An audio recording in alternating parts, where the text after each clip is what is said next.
It's Nolan.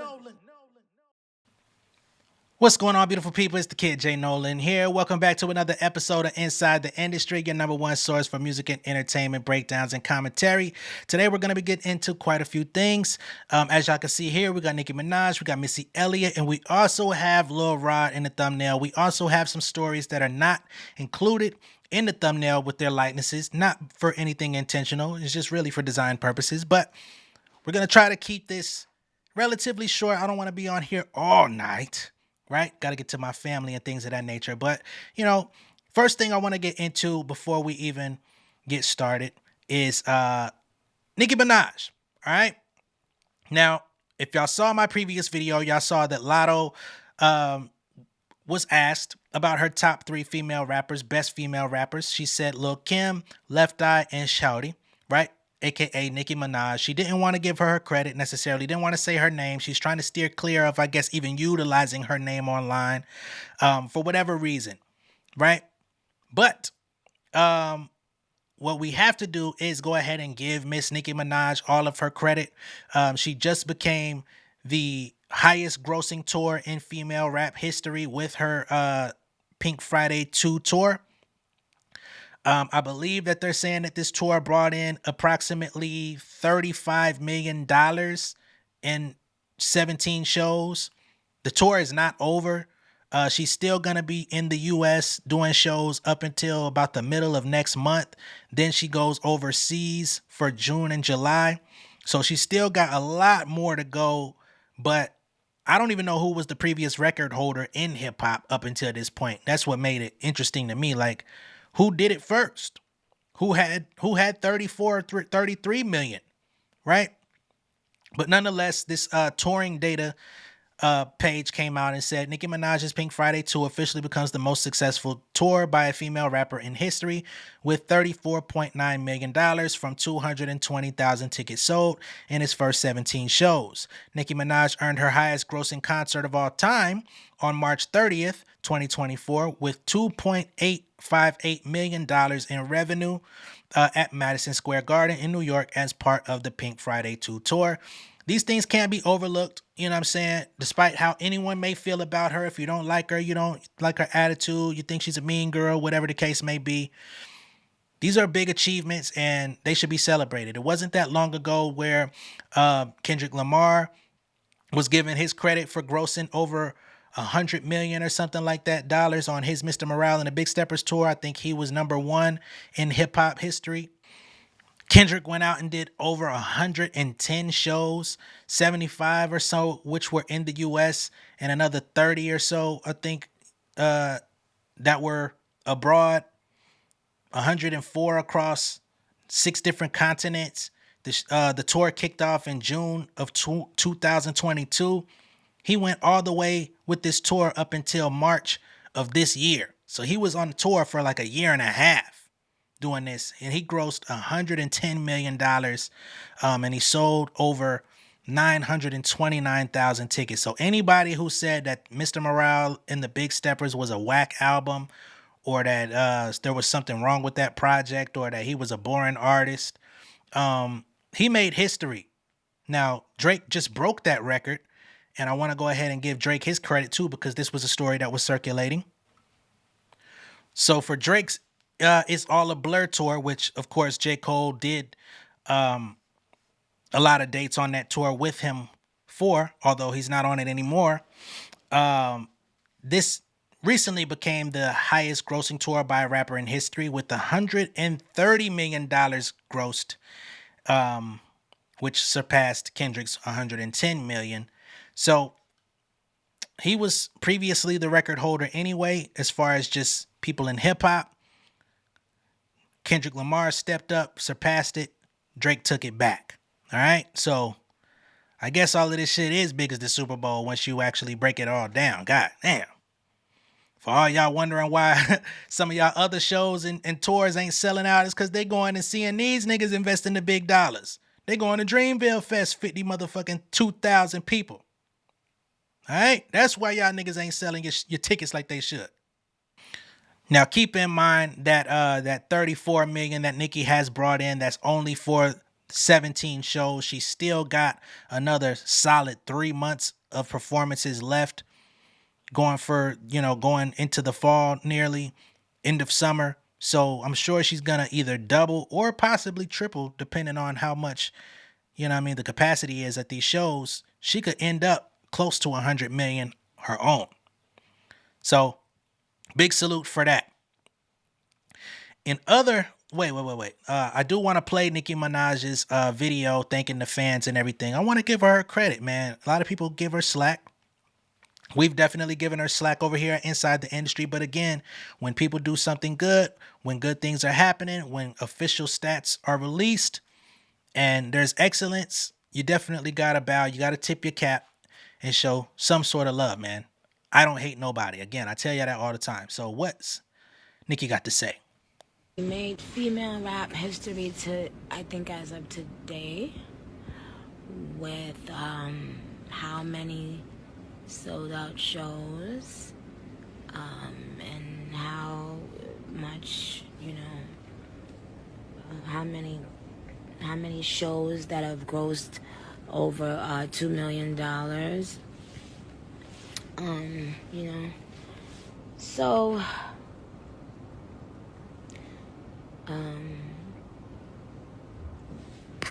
so I just want to thank everybody that's been coming out.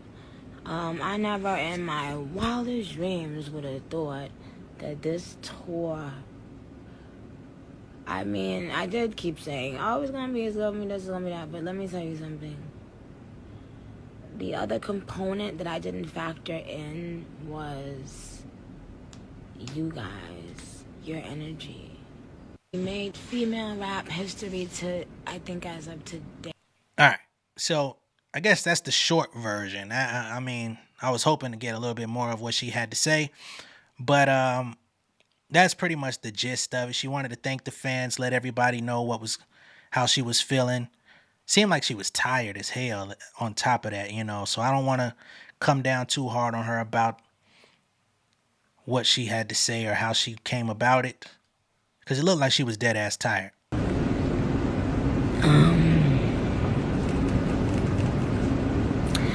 I just will always be thankful.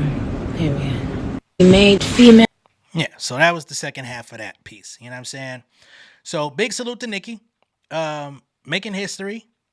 You know what I mean? Ain't nobody done it this big. And the only other female rapper that's done anything remotely close to my estimation would be Missy Elliott, who, is in the rock and roll Hall of Fame. And information has been released about her and Busta Rhymes and Ciara about to go out on tour. This is going to be her first headlining tour of her career, which I thought was extremely peculiar. We're going to get to that in just a moment. But before we get to that, we're going to keep it consistent with Nicki Minaj news for the moment, because a report was just released about the hit and run driver who actually unalived Nicki Minaj's father. Nicki's mom actually has a $150 million lawsuit on this clown. And he's now trying to get Nicki deposed, meaning bring her in for questioning to talk about her childhood. Why this is important, we're going to go into that now. Okay? So again, the man that was sentenced to 1 year in jail, I don't know how he only got 1 year for a hit and run and actually unalive somebody. That's fucking crazy to me. The man sentenced to 1 year in jail over the hit and run that unalived Nicki Minaj's father. He is now dragging her into the civil lawsuit that's been filed against him by her mother. According to documents obtained by Radar Online, Charles Polovich has asked the court for permission to depose Minaj about her childhood and allegations that her father was physically abusive to her mom. So this is some weird ass tactic they're trying to pull to get her to come in to answer questions about her childhood and the character of her father, to try to weasel their way out of having to pay for this lawsuit. It's fucking crazy, man. Of course, this accident did take place in February of 2021. Nicki's father was only 64 years old at the time, gone too soon since he was struck while trying to cross the street. This took place in Long Island, New York. And he was transported to a local hospital in critical condition. Unfortunately, he was pronounced dead a few hours later. Police said that the driver fled the scene before help could arrive. A couple days later, police identified 70-year-old Charles Polovich as the driver and took him into custody. He was charged with leaving the scene of an incident and tampering with physical evidence. In court, Nicki's mom, Carol, slammed Charles for leaving her husband like a dog on the street. Prosecutors said Charles stopped his car briefly after hitting him. They said he asked him if he was okay, but did not call for help or offer any further assistance. Prosecutors said that Charles went home and parked his car in a garage, which from there he covered it with a tarp to try to cover up evidence of the car. Police eventually tracked down his 1992 Volvo station wagon using surveillance video. Charles said that he was heartsick since realizing the extent of this tragedy. He said there was no excuse for his actions. In August of 2022, he was sentenced to just 1 year in jail. You bitch you. You should be in that motherfucker. You killed somebody, bro. You should still be rotting in that motherfucker, man. Despite your age, none of that shit. That ain't cool. Before the sentencing, Nicki's mom filed a $150 million civil lawsuit against this man. The suit accused him of driving recklessly. Carol's lawyer, Ben Crump, also comes out and says that Charles was not only irresponsible and negligent in hitting Robert, but was more concerned about running away and hiding than seeking help. Polovich's behavior was criminal, cowardly, and immoral. We will hold him responsible for his reckless actions that led to Robert Mirage's death. Charles' lawyer has come out and said that his client empathizes with the family. The question of whether there was negligence and degrees of negligence will be determined by courts. However, they feel that the $150 million amount in the civil lawsuit seems to be over the top. Okay? Charles has denied all allegations of wrongdoing in that suit. He's accused Nicki's father of being reckless, careless, and negligent because he was crossing the street, I guess to say he wasn't looking both ways, which is wild to me. His lawyer claims that his client was faced with an emergency and had to suddenly and unexpectedly, well, basically due to sudden and unexpected circumstances, not of his own making, is why he fled the scene. It's terrible, terrible excuse.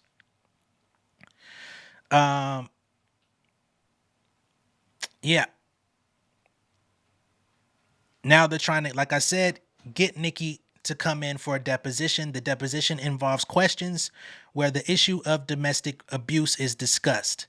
Carol acknowledges that statements related to the topic of this abuse were made by Nicki in the past, but Carol does not offer any meaningful responses regarding the veracity of these statements made by her daughter. So they're saying, based on former comments that Nicki made somewhere around 2018, they're trying to now use that against this lawsuit to say, hey, he wasn't really that great of a person, so why should y'all be trying to file a lawsuit on his behalf? He was abusive to you. Why are you trying to get money? Why are you trying to make it seem like you loved him so much? That's basically what the defense is trying to say. Wow. That's crazy. Charles said that Carol Charles says that Carol, Nicki's mother, lawyer, said that she was deprived of Robert's services, society, comfort, companionship, and consortium of her husband. He said the statements made by Nicki pertaining to the alleged domestic abuse are directly relevant to Carol's claims in her lawsuit. Charles said it is apparent that Nicki has knowledge and information that is material and necessary to the defense of the claims set forth in this action. As a result, he believes that she should be brought in to answer. It's crazy stuff, man. So, in this moment, I do want to recognize the humanity of Nicki. I want to recognize the humanity of her family. The passing of her father, which took place during the pandemic, that was very unfortunate. I'm sure they're going through a lot, and especially they're bringing her name into this as if she has anything to do with it, as if she contributed in any way. I'm sure that's a lot to deal with. Regardless of what you think of her, regardless of what you think of her family or the person that she deals with, I want to offer some sort of empathy and support in this moment. All right? It's bigger than music. It's bigger than the other shit, man. It's talking about real life. Okay? Now, getting back into Missy Elliott's upcoming tour with Busta Rhymes and Ciara. Supporters of Missy Elliott will now have the chance to see her live. Ciara, Busta Rhymes, and Timbaland will join her. Mona Scott Young will be producing the tour called the Missy Elliott Experience. They say, Missy Elliott says, "This is an incredible time in my life as I am experiencing so many milestone firsts. Being the first female hip-hop artist to be inducted into the Rock and Roll Hall of Fame, and now going out on my first headline tour." Again, I thought she had been doing headline tours back in the 2000s at the bare minimum. She also adds, "Fans have been asking me to tour forever, but I wanted to wait until I felt the time was right because I knew if I was ever going to do it, I had to do it big. And I had to do it with family. So get ready to be taken out of this world with me, Busta Rhymes, Ciara, and Timbaland. We can't wait to share this experience with the fans." The Missy Elliott Experience Tour will kick off Thursday, July 4th in Vancouver. Additional dates include stops in Los Angeles, Las Vegas, Houston, Atlanta, Philadelphia, Brooklyn, Montreal, Toronto, and other cities. Okay?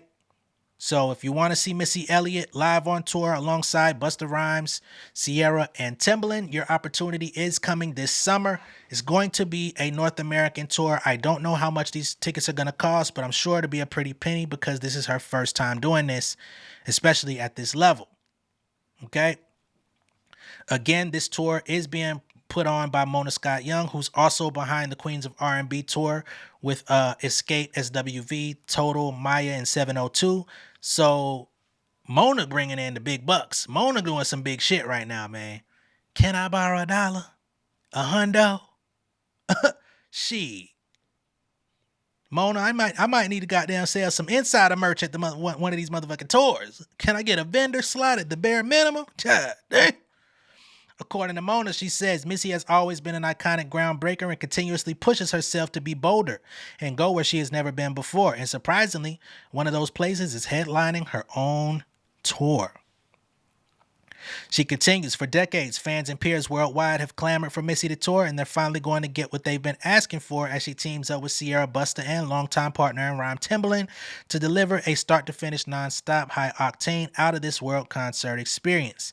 This will be one for the books, so trust me, you don't want to miss it." Now, I think the only thing that would have made this thing sweeter, of course, we know Busta Rhymes and Missy have been compared to each other throughout their entire career. They're larger-than-life personalities on screen. They're in-your-face music videos, thinking off the wall, thinking outside the box, the wardrobes, the dancers, all of those things. They were definitely hand-in-hand. The Hype Williams-directed music videos, that's very on-brand. Of course, having Timbaland has been with Missy from day one, co-producing, co-writing, all of those good things. I think the only thing that's really missing is the fact that we don't have Aaliyah here to celebrate and to be on that tour. So we have to make way and settle for Ciara. That's not a shot at Ciara. That's not to downgrade Ciara. But we all know if everything would have played out in our plan, that's who would be on that tour with them. Wishing them all the success. I hope they sell out every venue. I hope that they just go completely up and have a great time. Might see about, I know I say I don't really care to see a lot of motherfuckers on stage. I might have to see what it's looking like when they come to Atlanta, because that might be the last time we get to see Missy Elliott after, you know what I mean? Once she does this tour, it may not happen again. So let's look into that. Just wanted to give that shout out. Now, in other celebrity news, or, we've been talking at length about Diddy. His accuser, Lil Rod, of course, he's suing for $30 million. We've talked about him at length from the start of this year. He has now broken his silence with some more allegations about the diddler. Okay? Rodney Lil Rod Jones Jr. has made more wild claims against Diddy in a sworn declaration to the courts. Jones, a producer who collaborated with Diddy on the Love album Off the Grid, claims to have firsthand knowledge and evidence of Combs' illicit actions that include physical assault, tax evasion, and more disturbingly, the shooting of a woman. We've talked about all of these things. Well, not tax evasion. He shared how he would get things by force. This includes record deals, signatures on contracts, sexual favors from women and men, as well as the women of his enemies. Damn, this nigga sound like Drake. Jones alleges that Combs boasts on the record companies. What? Hold on. Jones alleges that Combs' boasts on the recording encompass a wide variety of criminal. Oh, so he's got a recording of him admitting to all of these things, and this includes him coercing individuals into record deals and sexual acts, to physically assaulting industry executives and evading taxes through offshore accounts. Among those startling accusations Jones makes in his $30 million lawsuits against him, he asserted that the mogul took pleasure in recounting his influence over celebrities and artists, particularly in manipulating circumstances to his favor. Jones recounts Combs admitting to involving Jennifer Lopez in a potentially illegal activities, leveraging his position to have Shine take the fall for a nightclub shooting. We've talked about that as well. In return for a record deal with Arista, courtesy of L.A. Reid. He said he bragged about departed attorney Johnny Cochran's savvy legal skills and ability to pay off the witnesses through private investigators and other third parties. He explains this is how Diddy avoided conviction.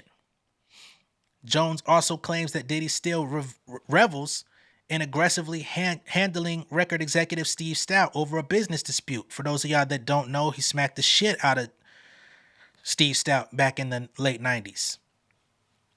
He says Mr. Combs bragged about the power he has and the fact that he beat up record executive Steve Stout's ass. He laughed uncontrollably as he talked about busting him in the head with a bottle of champagne and a chair. On another occasion, Mr. Combs bragged about beating up Gerard Recknizer outside of a nightclub in Hollywood. I don't even know who the fuck that is, but apparently, I don't know how Lil Rod allegedly got so close to Diddy to get all of these personal conversations. You must have been doing something. It sounds like this nigga done told you more than he done told Carisha. What the fuck y'all got going on, man? Lil Rod, I'm really starting to look at you sideways, man. Things will never be the same. Motherfuck the old days, man. I'm starting to look at you a certain type of way. You out here acting like a victim. It sound like you might have been laid up in another nigga hood like a bad bee. Cause I'm just a little bit taken aback by how much information and recordings you got on this man when you was just a producer and a mother effing composer. The lawsuit also paints a picture of a man with considerable sway over the industry's legal and financial machinations, claiming Combs maintained control through investments in shell companies and the strategic movement of money to untraceable accounts overseas. He says Mr. Combs also informed me that only poor people pay taxes. Damn, he calling you Trump. He shared that it is a common practice in the music industry to wire money from anonymous accounts overseas. This way, if there's ever a need to take care of a problem, it would never be traced back to him. What type of problem you talking about, my nigga? If you got to pay somebody to get offed, is that what you're alluding to? What type of problem does he need to pay with offshore accounts that won't be traceable? Or is this the trafficking ring y'all talking about, this RICO operation? I need a little bit more detail.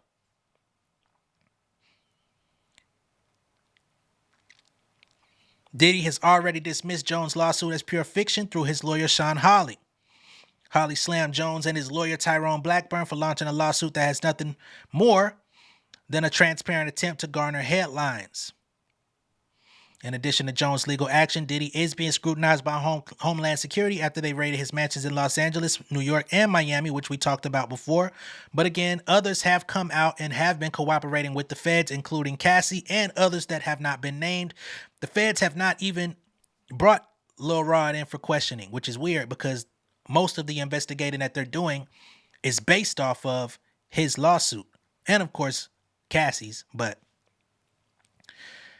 man, this thing is not going to end anytime soon. We don't have a trial date. We don't have, a judge on this thing officially.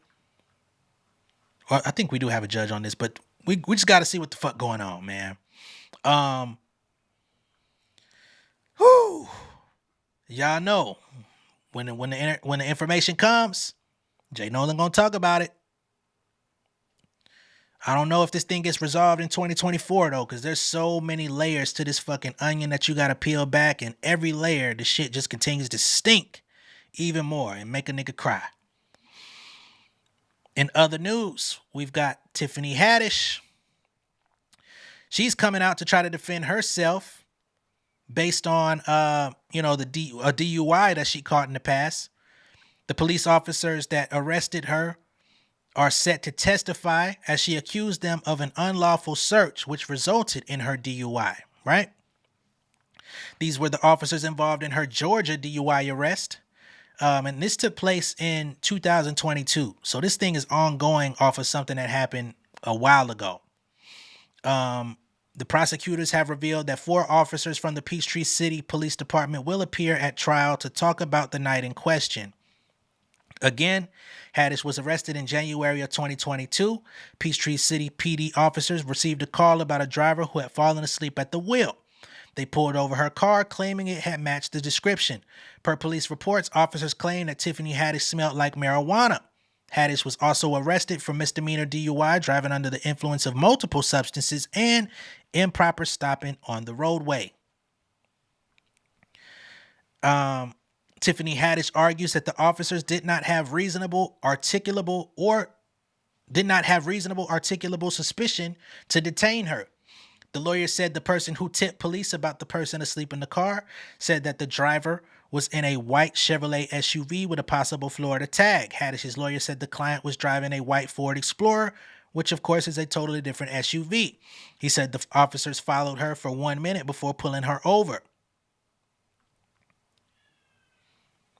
From there, the lawyer says that the officers did not report observing any traffic violations or any less safe driving during the 1 minute that he observed Ms. Haddish operate her vehicle. Accordingly, the traffic stop was illegal, and any evidence derived from this must be suppressed. So you trying to suppress evidence, my nigga, because they followed her for 60 seconds when they already knew what the fuck was up with her? Hey, do you?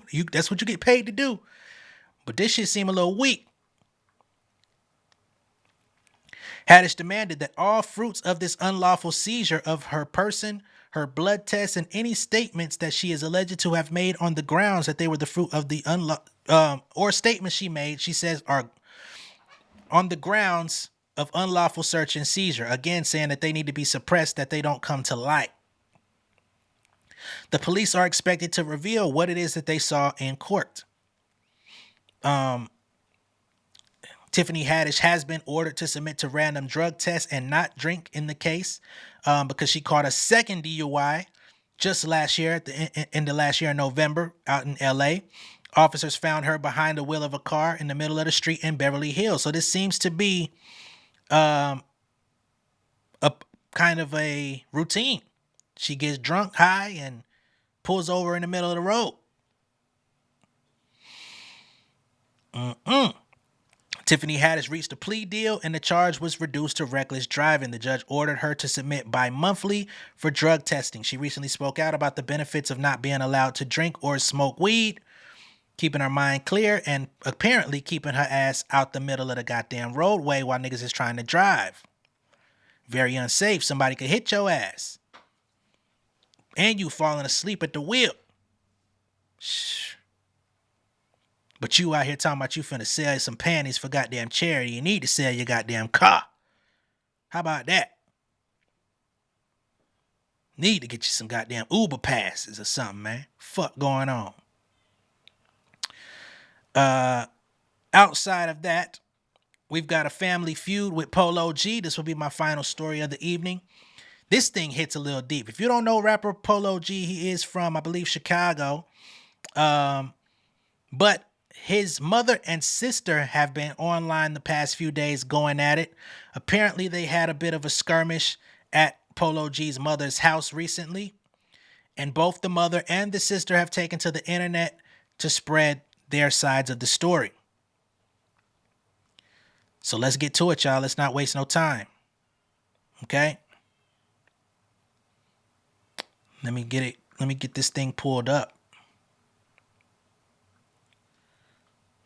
It took me a lot of... Hold on. So, first, I will just go through the nah. This is Polo G's sister Leilani talking about the fight that she had with her mother. It took me a lot of points to get here.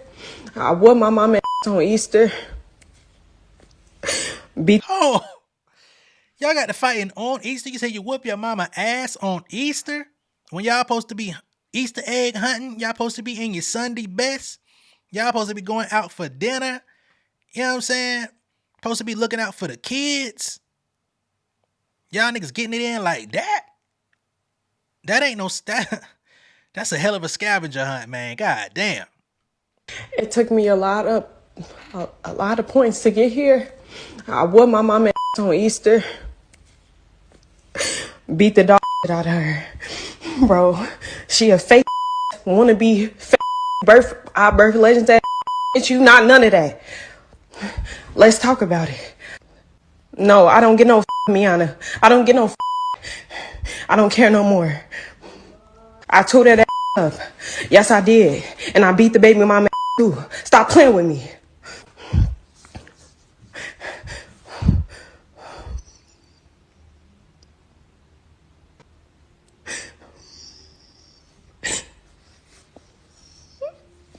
Bro.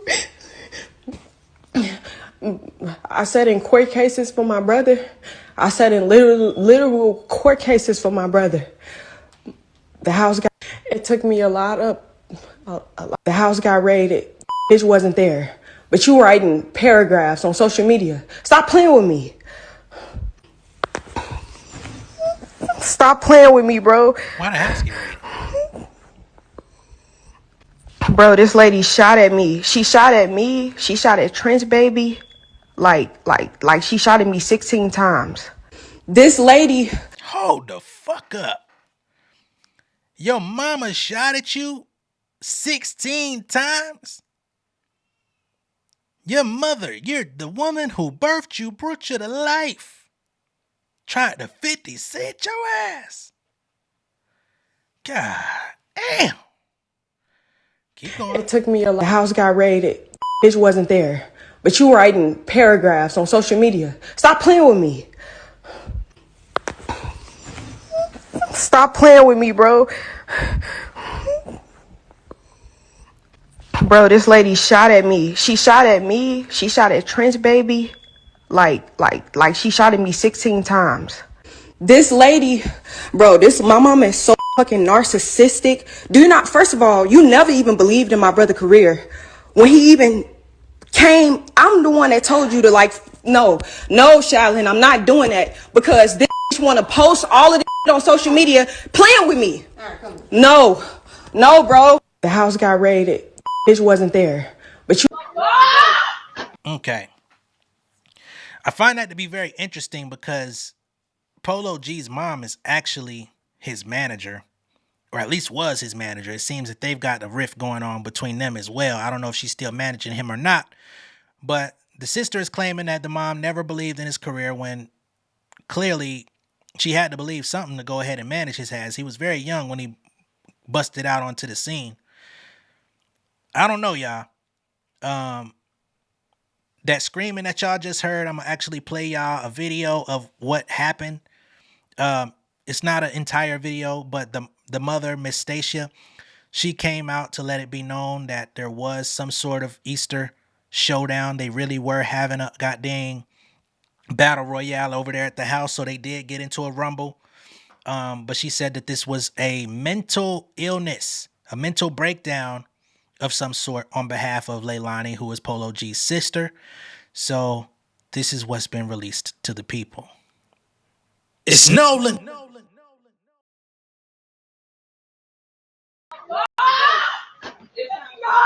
It's been the black for me for the last time. Let's go. Tell her come outside. Let's have one more round. Let me go. Let me go. Let me go. I'm not leaving. I'm not leaving. No. No, don't touch me. No. No. No. Girl, come on. No. No. No. I know. Just sit down. No. All right, just sit down right there. Just sit down. And just so y'all know, that first video on the left was the sister Leilani. After the fight, she was drug outside. She's trying to get back over there for a round two. She said, "Let me get a round two on her ass." Right? In the caption here, you can see that she says, "This is what I've dealt with for 2 years. It hurts. Clearly, this was private. This happened a week ago. Our family never publicly showed it. She needs help. It's not okay. No one should ever try to fight their mom." Leilani is 27. I've taken care of her whole life. It hurts. And I believe I saw an interview where she talked about not wanting her kids to ever have to work. And that's why she supported Polo G's career, why she's been behind him. She never wanted them to have to go out and live a deprived life. That was what she said in the interview. And they co-signed this in that interview. So I'm prone to believe some of what the mother is saying here. On the right, we have an account from Leilani's ex-boyfriend, right? And it says, "Not just me, her ex too, cut ties, and she called the police and lied and said that he held her captive. Not much more I can do or say." So now I'm going to press play so y'all can see what the boyfriend has to say when the police showed up at his home. Yeah, cool. Yeah, this is crazy. So she called y'all and told y'all that I had a gun and she was locked in my bathroom. So you got her, what's the number you got for her? This number? Y'all, this is crazy, bro.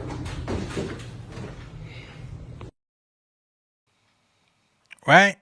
So y'all see, those are two disputes that are going on with Polo G's sister. It does seem pretty accurate to say that she may be going through a mental health breakdown at this time. But that is not where this story ends. Okay. I just want to go ahead and let y'all know there is more to be seen, more to be said, more so than anything, because I don't have any more video footage. Okay.